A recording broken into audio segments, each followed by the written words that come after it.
Hello, my name is Alan Rubel, and this is the story of Norman Matthews. Norman was my great-grandpa. To trace his lineage back, it passes through my mom, Irene Dillingham Rubel's side of the family, then to her mom, Opal Matthews Dillingham, who was Norman's daughter. It takes place in Wayne County, Missouri. Norman Leslie Matthews was born October 6, 1884, in Wayne County, Missouri. We don't know much about his life, as he died at a relatively young age. We do know his family came from Ireland. Norman's great-great-grandpa, James Matthews, was born in 1739 in Ireland and immigrated to Murray County, Tennessee. He was a regulator and in the Revolutionary War. Norman's parents were William Allen Matthews, born in Tennessee in 1845, and Martha Davis, born in Missouri in 1855. So the family moved from Murray County, Tennessee to Wayne County, Missouri, sometime between 1845 and 1868. This would have been a big undertaking, as it was a 250-mile trip. Norman had 7 brothers and sisters: Everett, Bessie, Herbert, Marvin, Willie, Orla, and Claude. They lived on a farm in Wayne County, Missouri. According to Opal Matthews Dillingham, Norman's daughter, Norman's parents always had apples and a jar of honey on the table when they would visit the Bear Creek farm. It was a long walk from their farm to the Bear Creek farm, so when they went, they would stay a few days.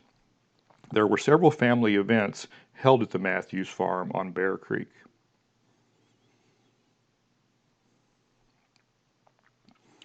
Norman's parents, William and Martha Matthews, are buried on the Bear Creek farm in Wayne County, along with one of his brothers. William died in 1934. Martha died in 1932. A group of Matthews descendants visited the Bear Creek farm and cemetery in 2019. Son named, no. Yeah, Norman's had a brother named Marvin. Probably. So that's probably who that is. Yeah. When was John Norman? When did he die? Oh, I don't know. That's too cheap. I bet this did, is Norman's but brother. either they made them He wrong. died, Mom in and Dad, he and that's- died in 1928, I think it was. Who is this back here? Is this- You can't read those ones that are falling over. Debbie and I Be tried. careful. Those vines are terrible. That's got initials M, V, M. I think it's a G. Jim said that those are footstones that they used to. They put because if you look, see here's the Yeah, footstone. yeah, Tomorrow for that one, they just fell over too. And then there's one for that room. yeah. To mark the start. Did these have, these are different names. Yeah, that's not, Yeah, there's a those are Glover. Because it said there's 3 of their kids are buried here, so Marvin would have been one of their kids. And so Yeah, I there was This is 2 footstones. 2 others. Well, they probably don't have stones.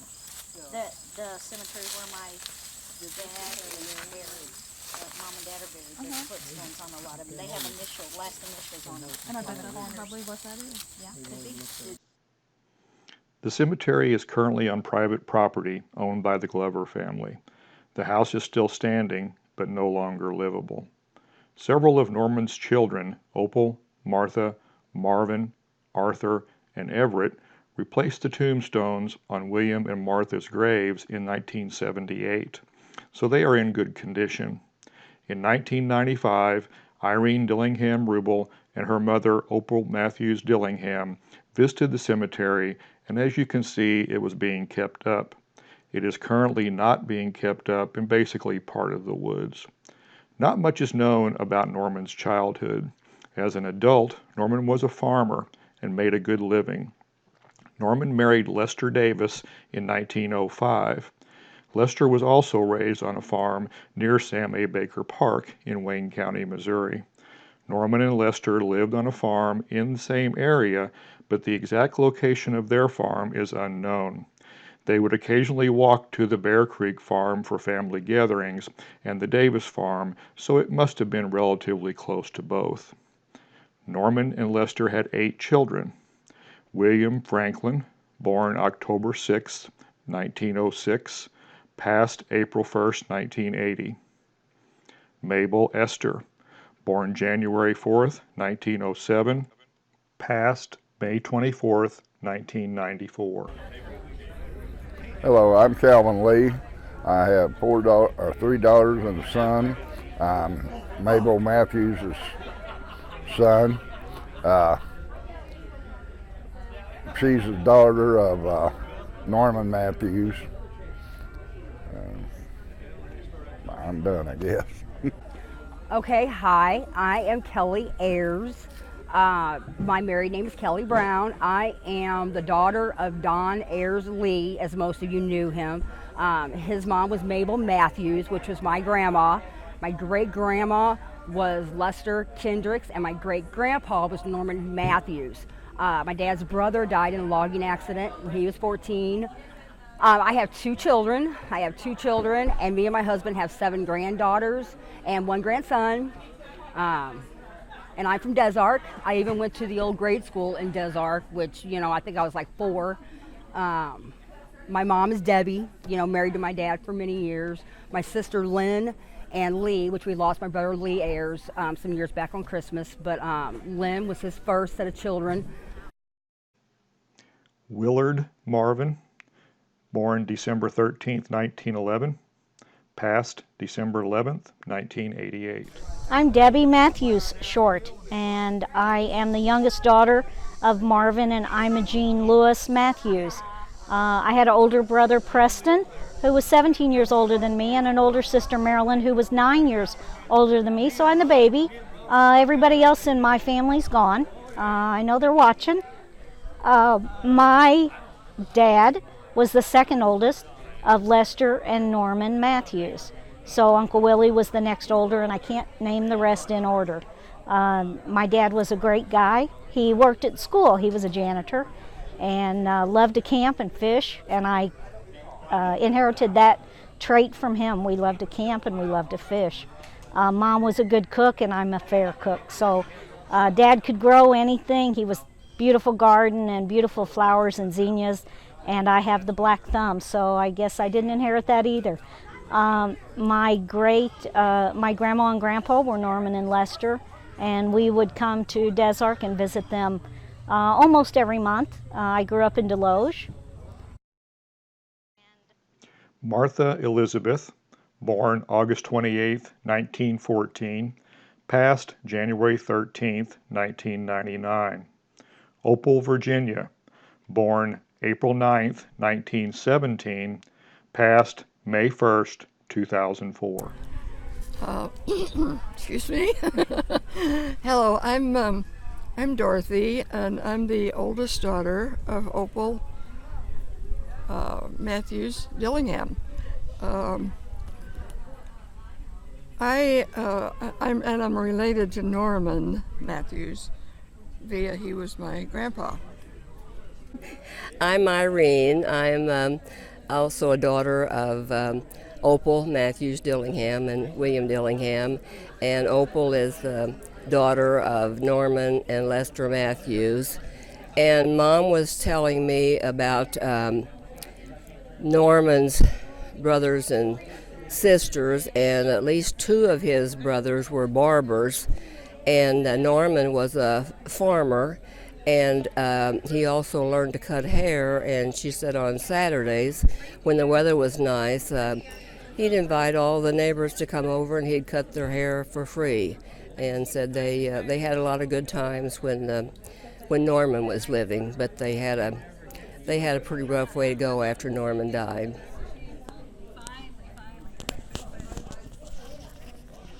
I'm Delcy Jones, the middle daughter of Opal and Opal Matthews Dillingham. And speaking of our grandpa Norman cutting hair, I think Irene inherited some of that from him because she's good at cutting hair. In fact, I have a picture of Eddie, my late husband, sitting in the kitchen at Mom's, and Irene's cutting his hair. Yes, I've got a lot of hair. You think of anything else, What? Dorothy? No, I can't. My grandma coming to see us a lot. She helped deliver one of the Norman, I think it was. Who came? Oh, Grandma? Well, this is about Norman, but Yeah, yeah. Charles Finley, born April 16th, 1920, passed November 13th, 1969. Hi, I'm Lisa. I'm the daughter of Finley Matthews. Great grandpa was Norman Matthews. And no, my grandpa was Norman Matthews. My grandpa was Norman Matthews, yeah. And I don't really know too many stories about them. I was little when my dad passed away. I was only 5, so I have very few memories of my dad. I have very few memories of him since he passed when I was so young. I remember him standing in the back door looking out in the backyard. And I lived up in St. Louis, so I wasn't really connected with the family up until probably 8, 9 years ago when we all discovered each other on Facebook. So that's when I reconnected with everybody, and it's just been wonderful. John Arthur, born September 5th, 1923, passed October 9th, 1998. I'm Donna Matthews Rawson, and I live in Park Hills, Missouri. My dad is John Arthur Matthews. Dad was the next to the youngest son of Lester and Norman Matthews. In my family, Dad married a girl from Des Arc, Beulah Black. I didn't know for many, many years my mother had been voted the prettiest girl in Des Arc. Kind of got Dad's attention there, and they got married when Dad was 22 and Mom was 16. And they went to Arkansas to get married because they didn't do blood tests there, and my mom didn't want to be stuck by a needle, so they got married in Arkansas. They came back, and Dad was out of the Army at that point, and they started a logging business, and Dad would haul logs into St. Louis to sell them in market, and Mom would ride with him. And they did that for a couple of years. They bought my grandparents' farm out by where the cemetery is now. They lived on the back side of that. And they waited 3 years to have me. Mom said they wanted to wait for perfection. I think they got it the first try. Then, of course, they had to fool around and get 3 more brothers for me. Norman is 2 years younger than I am. Russ was 2 years younger than Norman. And then, of course, Johnny's 12 years younger than I am. Russ passed away a few years ago. It left a big gap in the family. Norman, I think you've already had on there. I have no way of knowing what Norman might have said. There's no telling what Norman might have said. Only believe half of it, I'll say that. Hi, I'm Norman Matthews. I just finished eating lunch, so if I take a nap while we're doing this, forgive me. I'm Norman L. Matthews. I am John Arthur Matthews' son, next to the oldest. Donna Rawson is my sister, and she's older than I am by 2 years. We came down to this reunion, and we go up to the graveyard every year and put flowers on Norman L. Matthews, and my grandma's graves. Going back, my dad was John A. Matthews, or John Arthur. A lot of the family knew him as John, and a lot of the family knew him as Arthur. And depending on who you're talking to, you have to use the correct name. His father was one I was named after, was Norman L. Matthews. Everett Donald, born January 6, 1927, passed August 18, 2016. For unknown reasons, Norman started working in St. Louis. He suffered a fall at work and developed meningitis. He passed away in St. Louis on May 21, 1928, at the age of 44. His body was shipped in a casket back to their farm in Wayne County. I have great memories of Grandma Lewis, Grandma Kendricks, and I don't remember Grandpa. Of course, he died many years ago. Dad was, Dad was 14, 16 when his dad died, and he died of meningitis. So the report goes and the death certificate that we found. Back then, they spelt it with one T on his death certificate instead of two T's, and we had a really hard time finding it. We couldn't figure out why we couldn't find a death certificate in the Missouri registry, but come to find out, it was recorded with one T. And that's where we finally found the history.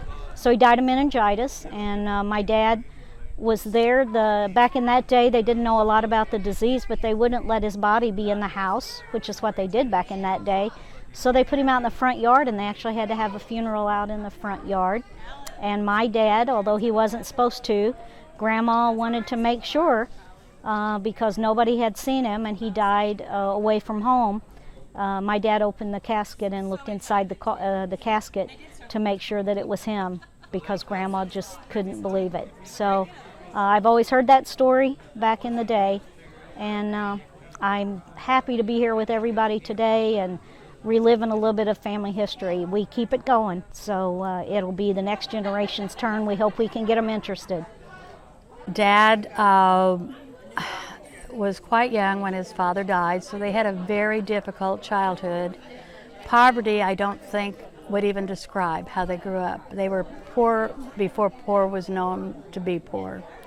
Grandma had a very hard time raising the children by herself with no financial aid.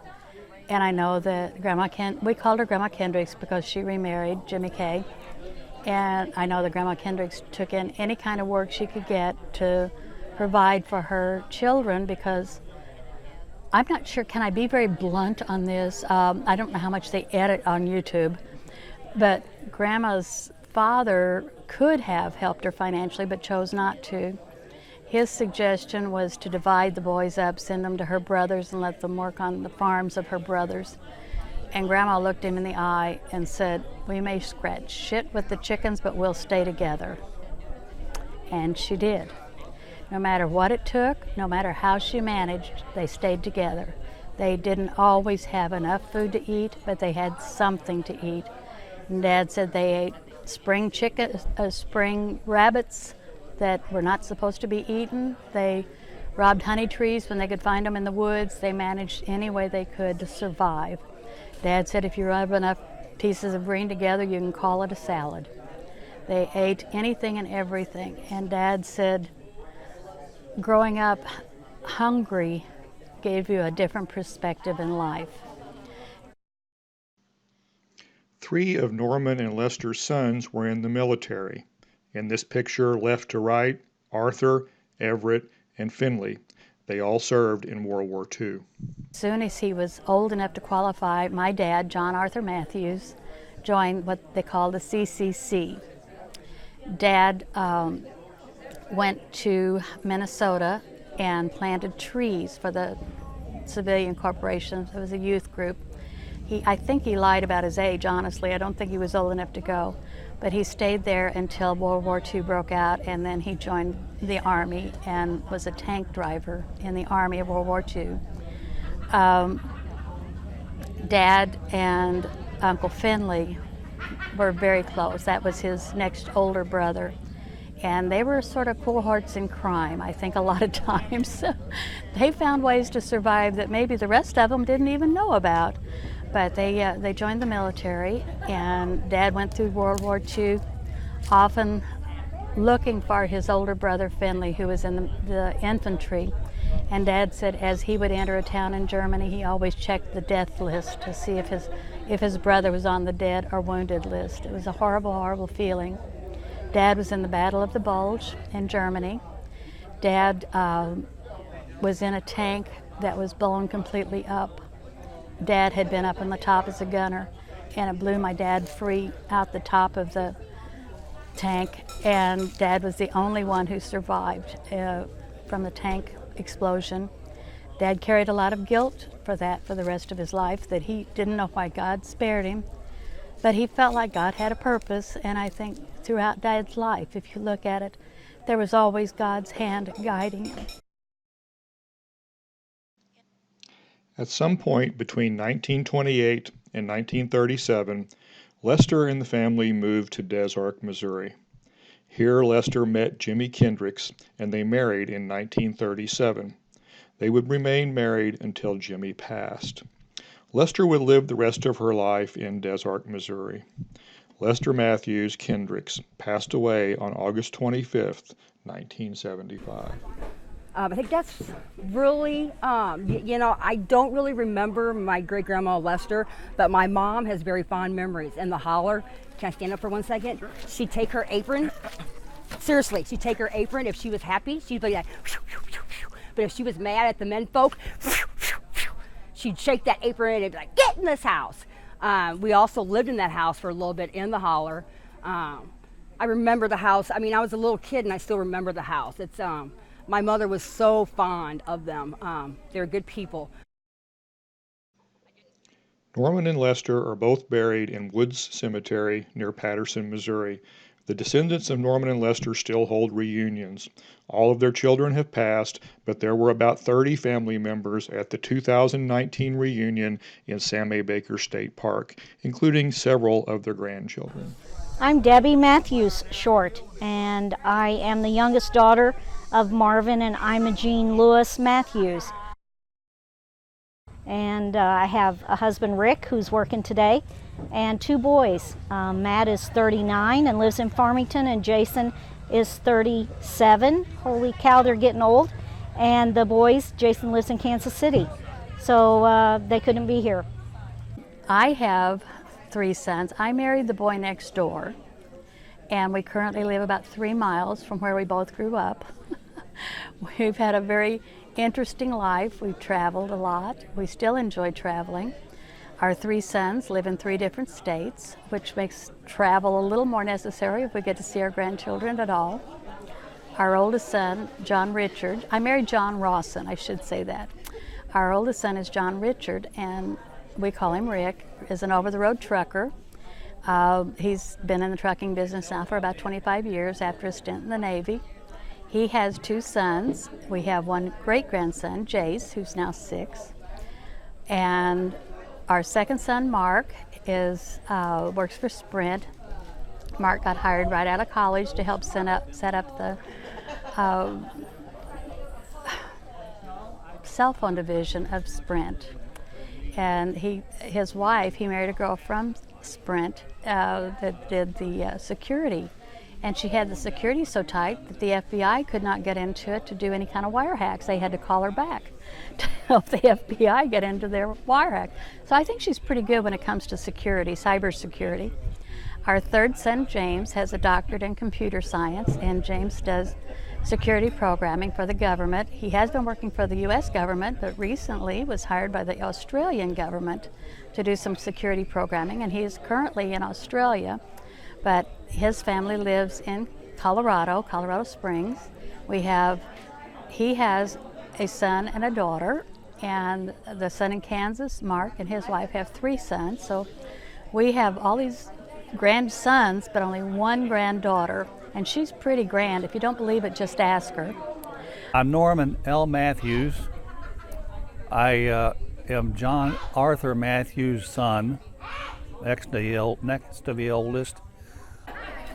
When I came back from Vietnam, I started having kids. I had 2 kids, a boy and a girl. My son passed away with a heart attack when he was 29. My daughter lives in Poplar Bluff, and I have 4 grandchildren, 2 from my daughter, that's Taylor and Carly, and their last name is Whiteley. And then I have 2 from Jesse, my son, and that is little Jesse and Brandon. They live in Chicago, so I don't get to see them that often, but they kept their last name as Matthews after the divorce. My wife's here with me, Cheryl Matthews, and we don't have any children.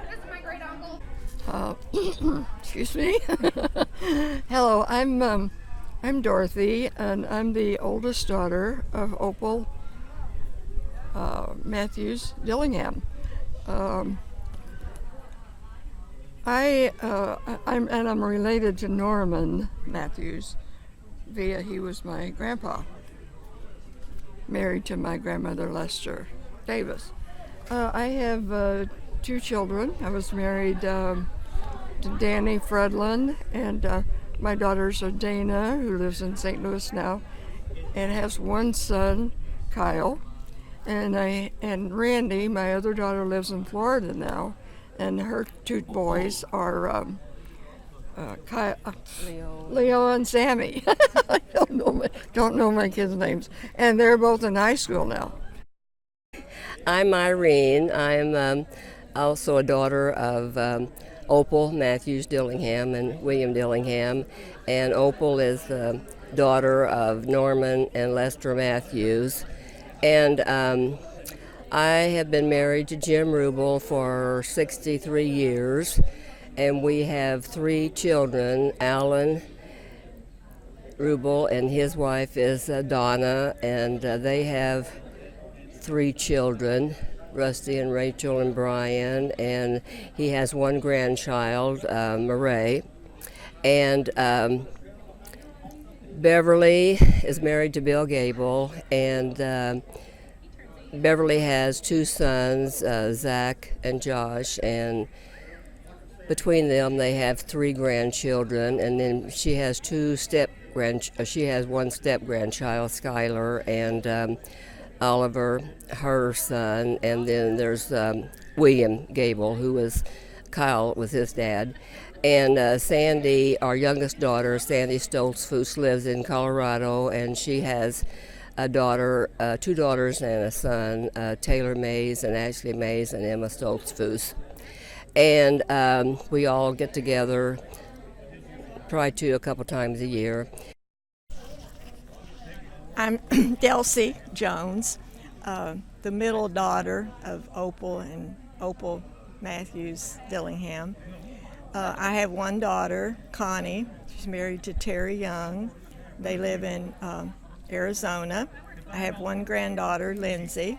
She's married to Britt Butler, and they live in Charlotte, North Carolina, and they're due to have their first baby any day. The Matthews Cousins reunion has been going since 2009 and will continue for many years to come. You asked how I descended from Lester Kendricks. She was my grandmother. She was very dear to me. Every summer, my cousin Marilyn, who's now deceased, and I spent 2 weeks with Grandma. And we, in the evenings, would sit around and Grandma would tell us all kinds of stories about the family history.